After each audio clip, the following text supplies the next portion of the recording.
impatiently keeps pressing the buttons. Obi-Wan, in Homer Simpson voice, lousy rotten no good elevator. Oh. They turn around and see they are face to face with 3 destroyer droids. Mannequin, hey, do you know if the elevator's working? The droids start blasting away. Mannequin deflects the bolts. Obi-Wan frantically pushes the elevator button several more times. Mannequin, destroyers. Obi-Wan, yes Mannequin, don't bother with them, they're trying to blast down the doors, see? Finally the door opens, and they rush inside under a hail of laser bolts. The elevator door slides shut. The Jedi turn to see battle droids standing behind them. Battle droid, drop your weapons. I said drop 'em. The Jedi activate their bright sabers and destroy all the battle droids. SC-13 int. Wide hallway Trade Federation cruiser.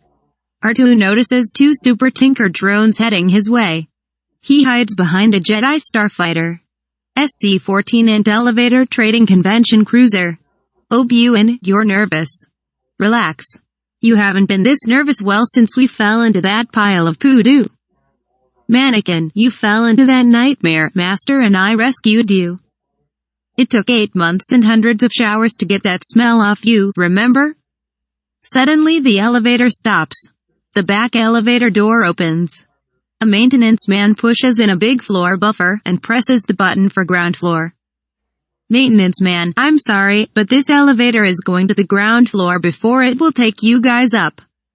Priority, you know. Mannequin slices through the ceiling in a circle, force pushes the cut section of ceiling up and out, and Obi-Wan and Mannequin shoot upward. Maintenance man sings, loneliness is such sad affair. South Carolina 15 int. Elevator shaft rating convention cruiser. Mannequin and Obi-Wan struggle to hang on to the window ledge of the elevator shaft. The door to the elevator shaft is pried open, and 2 tinker drones appear in the doorway and look down at the 2 Jedi. They point their guns at them. Droid 1, hands up. Obi-Wan, all things considered, that probably wouldn't be such a good idea right now. R2, we need you to make that elevator go up. We need a ride. Ardo. South Carolina 16 int. Main hangar trading convention cruiser. R2 stops cowering and decides that he wants an opportunity finally to do something else heroic in this saga, so he races to the controls in. Makes the elevators go up. South Carolina 17 int. Elevator car. Maintenance man, continuing to sing, there are times when you will find I have almost lost my mind, what I'm supposed to be going down, not up. He tries pressing the G button again and again, but to no avail. He pulls emergency stop, but R2 overrides it.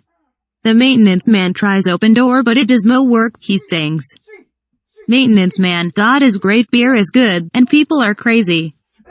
SC-18 int. Elevator shaft rating convention cruiser. When the elevator comes up, Mannequin and Obi-Wan hop on as the elevator car impales the 2 tinker drones to the shaft wall. The 2 Jedi quickly drop back through the hole in the ceiling. Maintenance man, are you 2 responsible for this travesty? I have important work to do. This place would fall apart without me. Obi-Wan, we have to rescue the cameo of the Republic, sir. We have more important work to do. Our work trumps yours. You must understand this. And I've read the script, and after we rescue the cameo, soon there won't be much of a ship left for you to clean.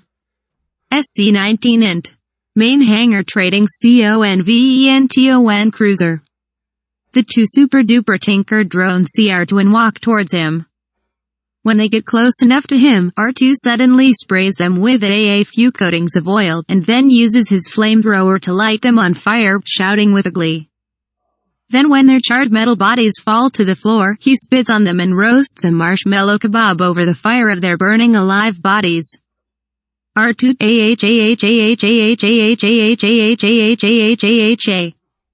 South Carolina 20 Int. General's Quarters Trade Federation cruiser. The elevator door opens and the two Jedi carefully make their way into the main room of the General's quarters. At the far end sits Supreme Cameo PALPITATINE. Mannequin and Obi-Wan move toward the cameo. As they get closer to PALPITATINE, they see a very distressed look on the cameo's face. Obi-Wan bows cameo. Mannequin, are you alright? PALPITATINE, oh, I'm just dandy. There's nothing more fun than being held hostage against your will, threatened with impending death and the destruction of your empire. Pause. Did I say empire? I meant republic, of course. Oh hey, is that Count Dooku? PALPITATINE makes a small gesture with his hand. Obi-Wan and Mannequin turn around. The elevator doors can be heard opening and closing as Count Dooku strides into the room. He is above the Jedi, standing on a balcony, with two super battle droids. The Jedi turn to see him. He looks down on the Jedi. Obi-Wan quietly to Mannequin, this time we will do it together. Mannequin, oh. I was kinda hoping you'd face him alone. He owned me in Attack of the Clones. Count Dooku jumps down to the main level and falls on his face. Dooku, that's going to leave a bruise. PALPITATINE, get help. You're no match for him. He's a Sith Lord. Obi-Wan, cameo Palpatine, Sith Lords are our specialty. Would you like him sliced or diced? And I can get you some fries with that. Obi-Wan and Mannequin throw off their cloaks and ignite their bright sabers. Count Dooku, your swords please, Master Jedi. We don't want to make a mess of things in front of the cameo. Obi-Wan and Mannequin move toward Dooku. Obi-Wan, you won't get away this time, doo-doo. Dooku, chuckling quietly. You do not seriously think that a hobbit could contend with the will of Sauron? There are none who can. Against the power of Mordor, there can be no victory. We must join with him, Gandalf. We must join with Sauron. It would be wise, my friend. Obi-Wan and Mannequin exchange a startled glance for a moment, then shrug slightly and charge Count Dooku. A great sword fight full of flashy moves and counter moves ensues. Count Dooku, I gave you the chance of aiding me willingly, but you have elected a way of pain. I've been looking forward to this. Mannequin, my powers have doubled since the last time we met, Count. Count Dooku, I wasn't there 2 weeks ago. Mannequin, this movie was made in 2005. Clone Wars started in 2008. That makes a bit of a difference. Count Dooku, good. Twice the pride, double your pleasure. Mannequin and Obi-Wan exchange a glance. Dooku blinks in surprise. Mannequin, your doublemint joke needs a little work. Count Dooku, how about twice the price, double the flavor? Obi-Wan, Count Dooku, look, I'm evil, right? I'll say whatever I damn well please. I could shout rubber baby buggy bumpers as a battle cry if I felt like it, and there's nothing you could do about it. What's that? Mannequin, rubber baby buggy bumpers. That doesn't sound very evil. Count Dooku, have you ever changed a messy diaper? Mannequin and Obi-Wan consider this for a moment. In the background, Palpitine grimaces. Obi-Wan, he's got a point, Mannequin. Dooku lunges at the Jedi and they fall back. Dot. Count DOODU continuing. Your moves are clumsy, McNoby. Dot. Dot. Too predictable. You'll have to do better. Obuin, do you talk all your opponents to death? As the battle proceeds, Obuin and Count Doodu are growing tired. Mannequin is stronger as he becomes angry. Mannequin continues to drive the attack on Doodu. Count Doodu throws Obuin back using the force. Mannequin and Count Doodu move up the stairs. As they reach the upper landing of the general's quarters, Mannequin leaps over Count Doodu. Obuin reaches the top of the stairs, destroying 2 super battle droids.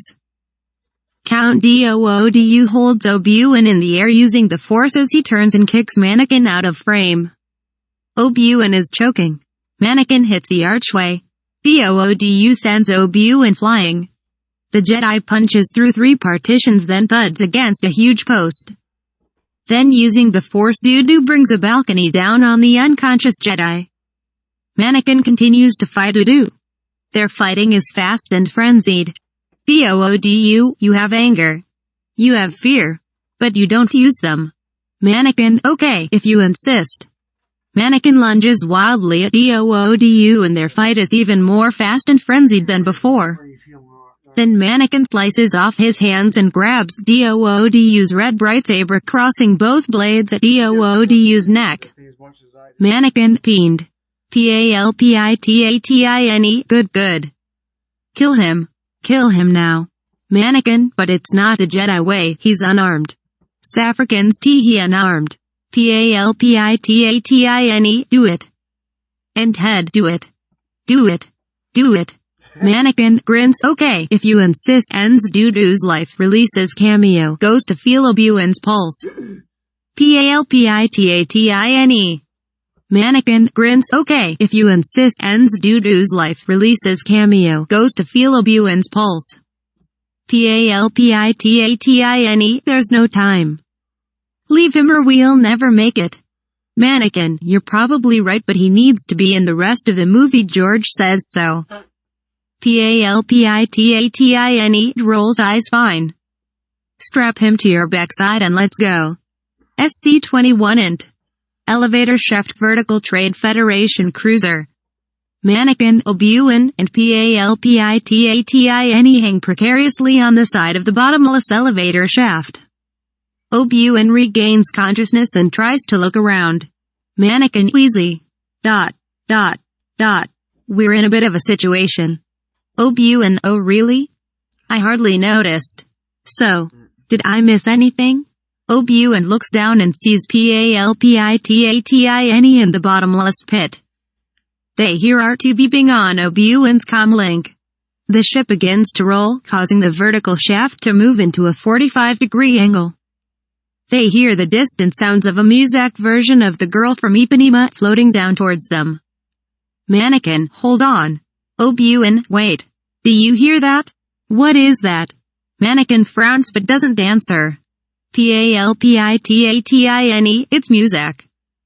The pipe that nonsense endlessly throughout the Senate chambers when there isn't a meeting. It's terribly annoying. Obuin and Mannequin look up to watch the elevator approach them at high speed, then Obuin turns to Mannequin. Obuin, continuing, oops. Mannequin, R2, shut down the elevator. Palpitatine grabs Mannequin's comlink. Palpitatine, and get that infernal racket shut off. Obuin, too late. Jump. They fall about 300 feet before the tilt of the ship catches up with them. And they hit the side of the shaft and slide at great speed just ahead of the elevator.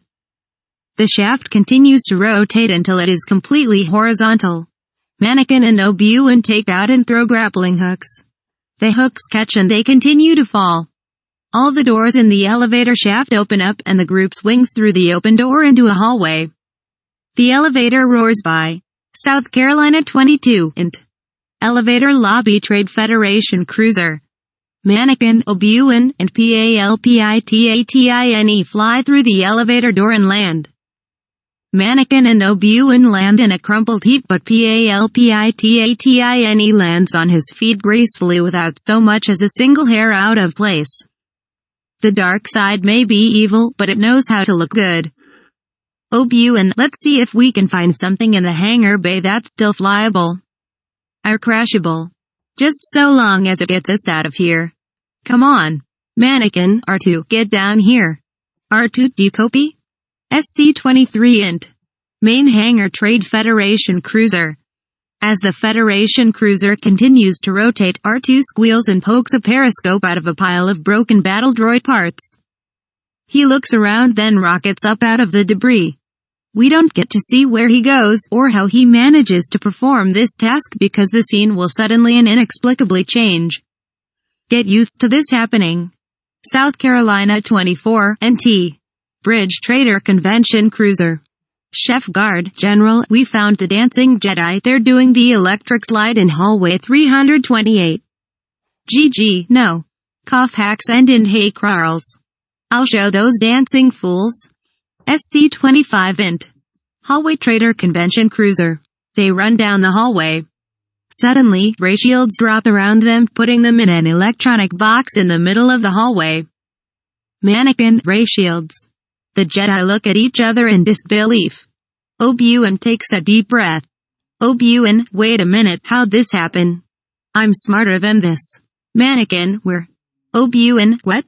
Mannequin, we're smarter than this. You alone? Don't think so. Obi-Wan, given the situation, I'll humor you, we're smarter than this. Mannequin, apparently not, Master. This is the oldest trap in the book. ... Well, I was distracted. What's your excuse? Obi-Wan, oh, so all of a sudden it's my fault. Distracted? That's your excuse. Mannequin, you're the master asterisk. I'm just a beautiful hero. Obi-Wan, I'm open to suggestions here. Mannequin, muttering, yeah right. Obi-Wan, how'd this happen? How'd this happen? How'd this happen? Slaps himself silly. Mannequin, seeing as my powers have double dare triple undy quadruplified, I say we should. Palpatine, why don't we let them take us to General Greedy? Perhaps with Count Dooku's demise we can get Greedy to go bye-bye. The Jedi look at each other in disbelief. Mannequin, I say. ... Patience. Obi-Wan, patience. That's your plan, is it? Mannequin, I know that's usually your tired old line, but I'm feeling dull today. Palpatine, no, don't you get dull on me, boy. I'm counting on you. Feel your anger. Bites his lip. Obi-Wan, back to your brilliant plan. Mannequin, yes, R2 will be along in a few moments and he'll release the ray shields. ... R2 comes skidding across the hallway and bashes into the opposite wall. He takes a moment to compose himself. Mannequin, continuing, see. No problem. Huda man. There's a dance. Obi-Wan, sigh, always on the groove. Suddenly several doorways open, revealing 2 destroyer droids. 16 super-duper battle droids emerge from behind the destroyer droids. R2 turns and zaps one of the super-duper battle droids, who then kicks R2 over. Super-duper battle droid, don't move, dummy. Ouch. Zap this. Obi-Wan, do you have a plan B? SC-26X. Bridge Trader Convention Cruiser. Obi-Wan McNobi, Mannequin, Cameo Palp and R2 are captured by General Grievously.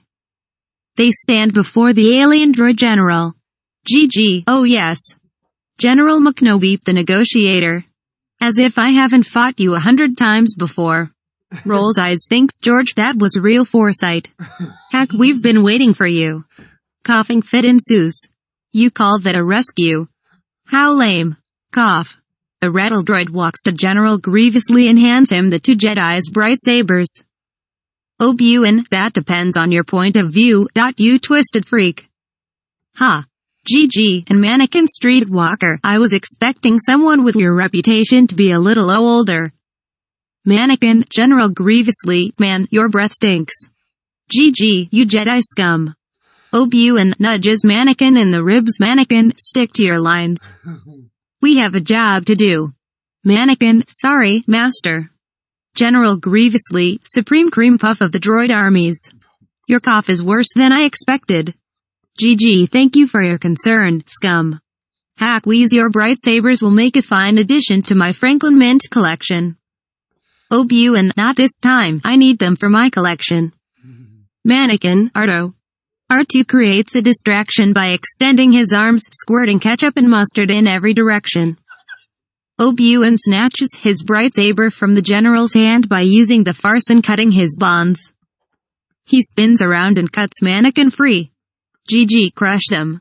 Make them eat pastries. Goes into another coughing fit. The droids surround them, wearing pastry chef hats, trays full of pastries in front of them. Obi-Wan and Mannequin knock the trays out of their hands, pastries flying everywhere. The bridge degenerates into a food fight. Obi-Wan and Mannequin start flinging eclairs and danishes at General Grievously's Master Chef guards. GG, stay and watch the Food Network. Wheeze. Obi-Wan throws a Danish at a chef guard. The Master Chef guard slips on the ketchup and mustard all over the bridge deck and falls on its metal end. Obi-Wan gets whacked a couple of times with some stale donuts. Obi-Wan, where's Homer Simpson when you need him? Homer Simpson, donuts. General Grievous and Obi-Wan MCNOBI stare each other in the face, those eyes piercing into each other, each daring the other to back down. Obi-Wan gives a heroic effort, but soon he gives into pressure and blinks. General Grievous, ha. Tee-hee. You lose, General MCNOBI. Obi-Wan, will you have to rub it in my face. And at any rate, we've chopped to bits your stupid chefs. No more food poisoning Republic officials for them. General Grievous, no avoiding the subject, loser. You blinking sissy. Obi-Wan, pardons-moi. At least I have a decent name. Grievous. How long did it take you to think that up? General Greedy, it's Greedy, you knucklehead. Greedy. Why doesn't anybody listen to me? I am Greedy. Obi-Wan, do you know what time it is, Mannequin? General Greedy, oh that's funny. Very funny. Haha. When Count Dooku arrives, we're going to wipe the floor with you. Obi-Wan, you're too late. Dooku is flushed. General Greedy, you've been waiting all day to say that, haven't you? Well, no matter. I'll whoop you both. I'll slap you silly. I'll beat you. I'll make you sniffle. I'm the best. I'm the best. I am. Unstoppable. Obi-Wan, we will defeat you. Mannequin, yes. We will. We have the power of teamwork. General Greedy, no, you silly fools. I cannot be beaten, and do you know why? They shake their heads. General Greedy, come closer and I will tell you. Come on, come on. They come closer to the general and listen as he whispers to them while looking out of the corner of his eyes. At the half-chopped-up droids still standing in the corners as if he suspected them of trying to listen in. General Greedy, I am digital. Obi-Wan, what? General Greedy, I am not real. Mannequin, no. It's impossible. General Greedy, don't you feel dumb now, silly Jedi? General Greedy breaks out into a dance. The Jedi look foolish. Obi-Wan, he looked surreal. General Greedy dances about until he crashes out a window. The swearing, annoyed alien droid general clutches for dear life to a side of the spaceship and crawls to a pod. General Greedy, time to abandon ship. To the spa. Ha, ha, ha. He flies off into the night. General Grievously. General Greedy, greedy. Oops, hey, General Greedy pulls a row of switches and one by one the escape pods are jettisoned. Greedy enters one. SC-27 into escape pod space. Greedy, now for my massage. He lies face down on a table and presses a button. A masseuse droid goes to work. Droid, would you like a mud bath, Mr. Greedy? Greedy, are you nuts? The mud would clog up my gears. SC-28 int. Bridge Trader Convention Cruiser. Obi-Wan and Mannequin go over to the navigator's chair. Obi-Wan, all the escape pods have been jettisoned. Greedy. Can you fly this thing? Mannequin, can I? I can fly anything with wings, jets, helicopter blades or repulsor lift. Just watch me, master. Palpitane. Soon you will call me master, my young apprentice. Obuin, what? Palpitane. No one in the room, don't worry. I was thinking of someone else named Mannequin. Mannequin, oh. Obuin, we're falling out of orbit. We lost heat shields. Mannequin, well at least we're still flying a whole ship. Just then half the ship breaks off. Mannequin, or at least half a ship. The ship breaks into two once more. Mannequin, I mean a fourth. The ship breaks in half again. Mannequin, I'm going to shut up now. The ship descends into the atmosphere, afire. Obuin, extend all drag fins and what's left of the landing gear. Mannequin, I see fire ships. Left and right. The ship or what is left of it crash lands on a runway. Int. Bridge Trader Convention Cruiser. Airbags inflate as Obuin, Mannequin and the cameo jerk forward. Mannequin, another happy landing. Whack. Obuin, give me your license, boy. Mannequin, what? No. Why? Obuin, you just crashed half a bleeping ship that is 6 miles long in the middle of Coruscant. No more drinking for you, my intoxicated Padawan. Mannequin, no.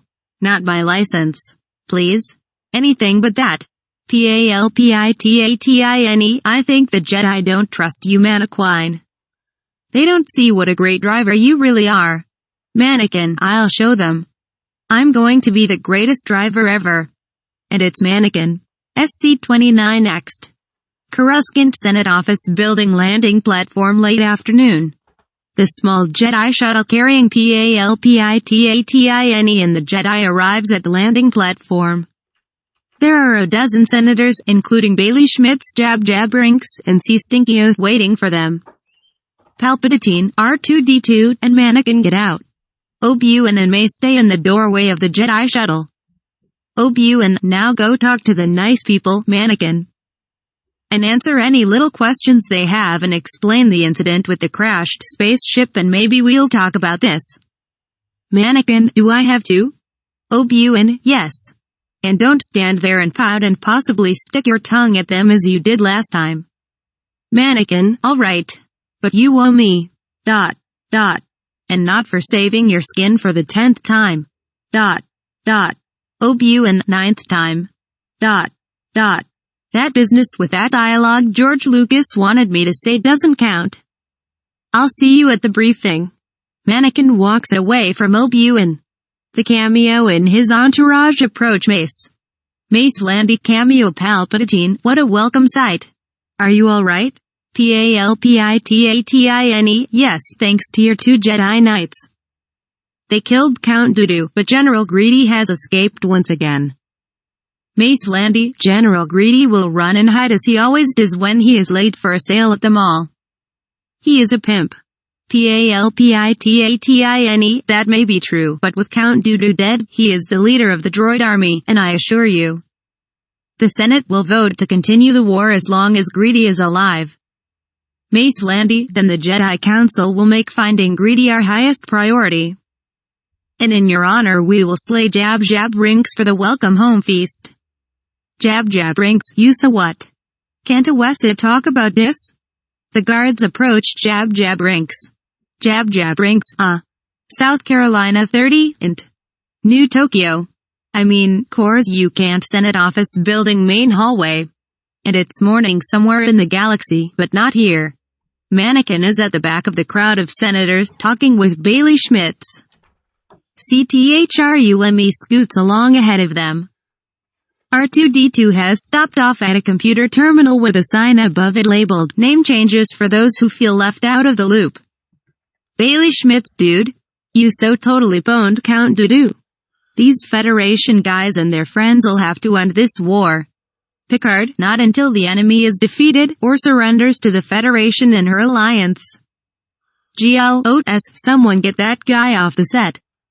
Mannequin raises a hand in Picard's direction.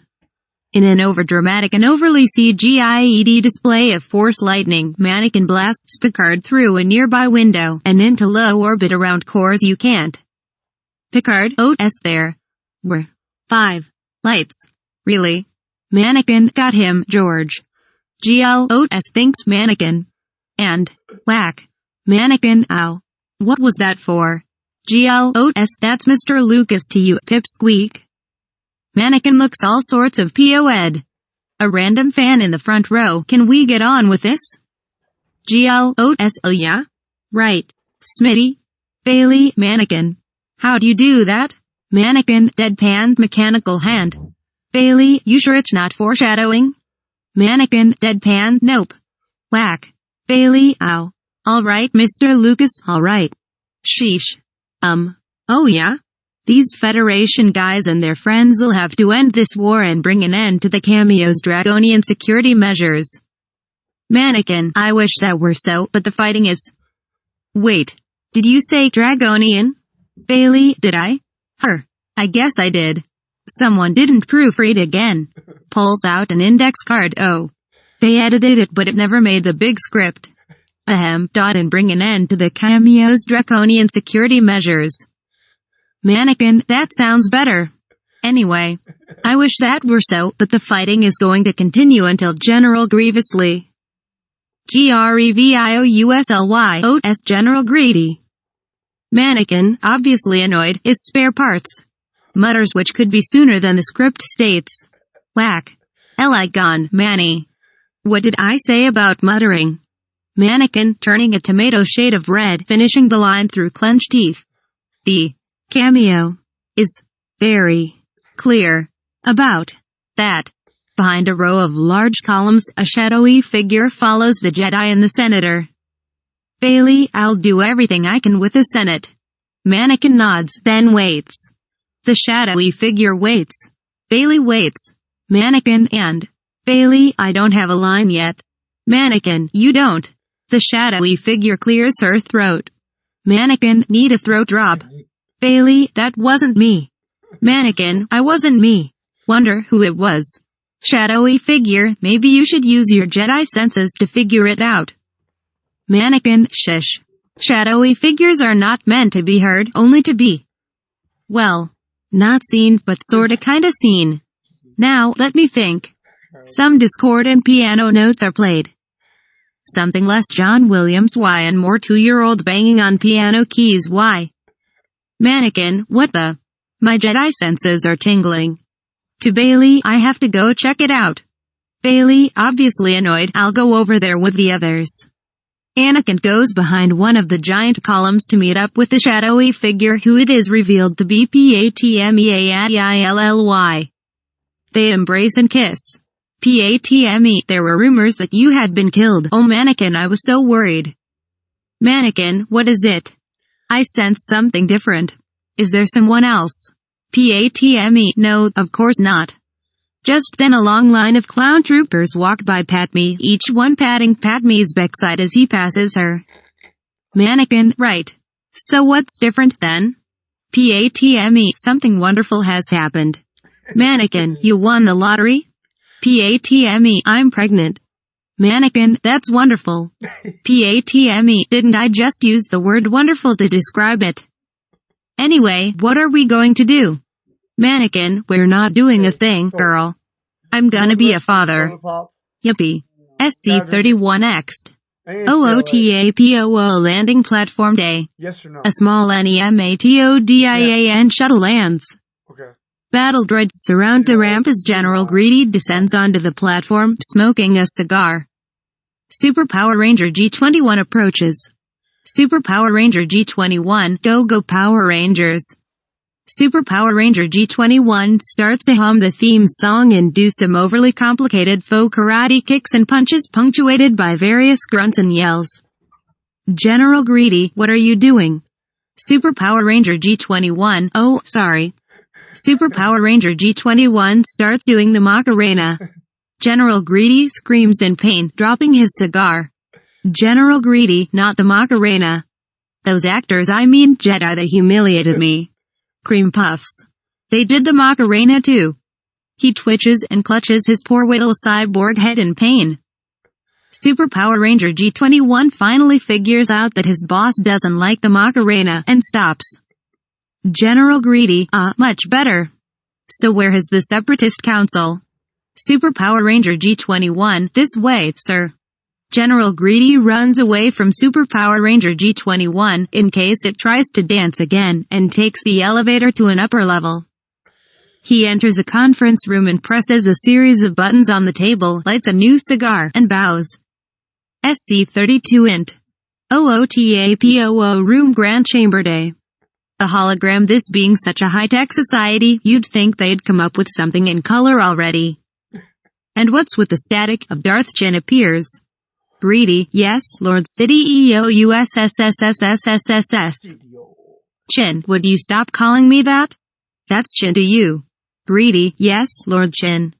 Darth Chin, General Greedy, I suggest you move the separatist leaders to Mustafar far away. General Greedy, I'm not interested in being whacked, so I won't question as to why you're sending them to a planet of volcanoes and lava. He coughs, it will be done, my lord. Whack. Whack. General Greedy, hey. Eligana and Darth Chin high five. Whack.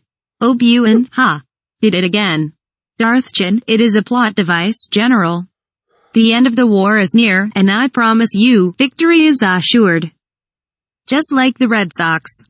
The hologram of Chin talks to Greedy about the death of Count Doodu. General Greedy, but the loss of Count Doodu.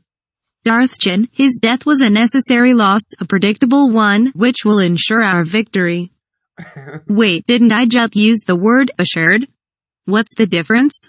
Where's my dictionary? Darth Chin disappears off the hologram for a moment as he roots around for his dictionary. Various trinkets fall through the hologram. Darth Chin, here we go. Assure to inform positively as to remove doubt. Ensure to make sure or certain, ensure. Soon, Greedy, I will have a new apprentice. One far younger and more powerful than Lord Tinnitus. SC33 int. Coruscant Padme's apartment Twilight. Padme stands in the balcony brushing her hair. Anakin leans against the wall, watching her lovingly. Anakin. Every second I was thinking of you. Protecting the endless, nameless Outer Rim settlements became a torture. The battles were easy, the longing became unbearable. I've never been so happy as I am at this moment. Padme, Annie, I want to have our baby back home on Naboo. We could go to the lake country where no one would know. Where we would be safe. I could go early and fix up the baby's room. I know the perfect spot right by the gardens. Anakin, you are so beautiful. Padme, it's only because I'm so in love. Anakin, no, it's because I'm so in love with you. Then Padme sees Mannequin isn't talking to her but looking admiring his own reflection in a mirror. She throws the comb at him and it bounces off his head. Padme, so love has blinded you? Anakin, well, that's not exactly what I meant. Padme, but it's probably true. Anakin, probably. They laugh. Anakin, I haven't at you laughed in so long. Padme, neither have I. Wait a minute. You weren't laughing with me? Anakin, only hearing the first part of what she said, that's because you've stopped wearing those stupid hairdos for this movie. Padme, don't. Not with the hairdos. I'll break a mirror over your head. SC34 Poliomasses Medical Center Mannequin's dream. Mannequin is watching Padme give birth. Mannequin, not Padme, is screaming, but only Bekasushi is giving birth to Obi-Wan's child. Mannequin, Padme. How could you do this to me? Is this a plot device? An April Fool's joke. Padme. I love you. Padme, well, what can I say? You left me for 5 months with nobody except a few troopers, nobody. She grins wickedly. Padme can't. Except Obi-Wan, though how I ended up carrying his child while he was under siege with you I have no clue. Padme screams and dies. SC35 Croissant Padme's apartment night. What? You thought it would be day? Ha. Mannequin wakes up from his nightmare. He is covered in sweat, however still looks dashingly handsome to all of the fangirls in the audience. As an added bonus, he is shirtless. Fangirls in audience, it's a dream come true. Anyhow, Mannequin looks over at Patme, then at her rounded belly. He shudders. Mannequin, anyone but Obuin. He goes downstairs. Patme wakes up and follows him. South Carolina 36, Ext. CARGOPANTS Padme's apartment veranda night. Mannequin walks down a flight of stairs onto a large veranda. The vast city planet of cargo pants, smoldering from the battle we saw in Clone Wars Volume 2, is spread out before him. He is distraught. Patme descends the stairs and joins Mannequin on the veranda. She takes his hand, the real one this time. He doesn't look at her. Patme, what's bothering you? Mannequin, nothing. Mannequin touches the piece of zucchini around Padme's neck that he gave her when he was only a little boy. Mannequin, I thought you didn't like this thing. Patme, well, I don't. I only wear it because you gave Mannequin. You're avoiding the subject. How long is it going to take for us to be honest with each other? Mannequin, it was a dream. Patme, bad. Mannequin, though unseen by Patme, grimaces. Mannequin, it was about you. You, die in childbirth. Patme, is there more? Anything about Obuin? Mannequin, no, of course not. Patme, good. Mannequin sad-faced suspicious why? Patme, oh, well, he's your mentor, your best friend. You must, dream about him too, right? Mannequin, did you tell him you're pregnant or did he already know? Patme, excuse me for a second. I have to, use the fresher. She hurries upstairs. SC37 int. Padme's apartment bedroom. Patme come out from under the bed, Obuin. Obuin, what is it? Is Mannequin gone? Patme, he's downstairs. I think he suspects something. Obuin, does he suspect I know that you're married to him? Patme, I don't think so, but I think he knows whose child I'm carrying. Obuin, that's worse. I've got a bad feeling about this. Suddenly, Mannequin can be heard coming up the stairs. Patme, quick. Back under the bed. Mannequin, who are you talking to? Patme, myself. Now, let's go back to bed. Tugs at shoulder strap and raises eyebrows now. South Carolina 38 int. CORSPLANT Jedi Temple Yoga's quarters day. Yoga and Mannequin sit in Yoga's room, deep in thought. Yoga premonitions. Premonitions. These visions you have. Mannequin, they're of pain, suffering, death. Yoga, whoa there, take it easy, depressing me you are. Mannequin, you're depressed? It's not easy being the chosen one, let me tell you. Yoga, yourself you speak of or someone you know? Mannequin, does it matter, Master Yoga? I mean, honestly, if it is myself, will your pearls of wisdom be any different than if it is someone I know? Yoga, okay then, spit it out, my legs are falling asleep anyways. Mannequin, but to answer your question, it's someone I know. Yoga, there. Mannequin, you know how sometimes when you look out the window towards the Senate apartments and you see my ship parked outside a certain senator's crib. Yoga, of this I am mind-bogglingly unaware. Go on. Mannequin, well, you know asterisk. Wink wink. Yoga, no, you know. Mannequin, are you messing with me, Master Yoga? Yoga, mockingly, are you messing with me? Are you messing with me? You must be cause I don't see anyone else around. Here. Mannequin, why aren't you like this when the council is in session? Yoga, are you messing with me? Mannequin, sigh, never mind. I'll be going. Yoga, wait. I was just kidding, hee. Careful you must be when sensing the future, Mannequin. The fear of loss is a path to the dark side. Mannequin, dark side, now you're talking. Rubs hands together and leans forward. Yoga, at least that's what my fortune cookie said. Mannequin, I won't let these visions come true, Master Yoga. Yoga, death is a natural part of life, get over it. Don't worry, be happy. Mannequin, what must I do, Master Yoga? Yoga, don't worry, be happy. Are you short and green? Mannequin, well no. Yoga, don't worry, be happy. Did you lose any limbs today? Mannequin, well no, not today. Yoga, don't worry, be happy. Mannequin, hey, I feel better thanks, you're the bestest master ever. Mannequin jumps up, hugs Yoga, and goes skipping out of the room. SC39 int. Coruscant Jedi Temple Hallway Day. Mannequin skips down a temple in the hallway, heading toward a Jedi briefing room. Mannequin, zippity-doo-dah. Zippity-I. My oh my, what a wonderful da-why. Plenty of sunshiny coming my way. Zippity-doo-dah. Zippity-I. Several Jedi are exiting. South Carolina 40 int. CORUSCANTICLE Jedi Temple Briefing Room Day. Mannequin skips into the briefing room. By the time he reaches the chamber, the last of the Jedi are leaving. Only Obi-Wan remains at the front of the lecture hall. He is shutting off some holograms and electronic charts and maps. Obi-Wan, you missed the report on the Outer Rim sieges, you moron. Mannequin, take it easy, you'll bust an artery. Don't worry, be happy. Obi-Wan, what the? Mannequin, what's wrong with you? You seem even more uptight than usual. Obi-Wan, the Senate is expected to vote more executive powers to the cameo today.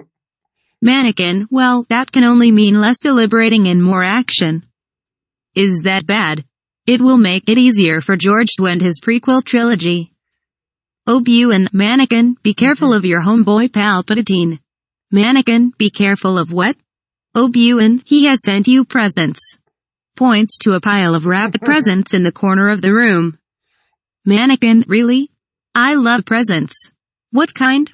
Obi-Wan, he would not say.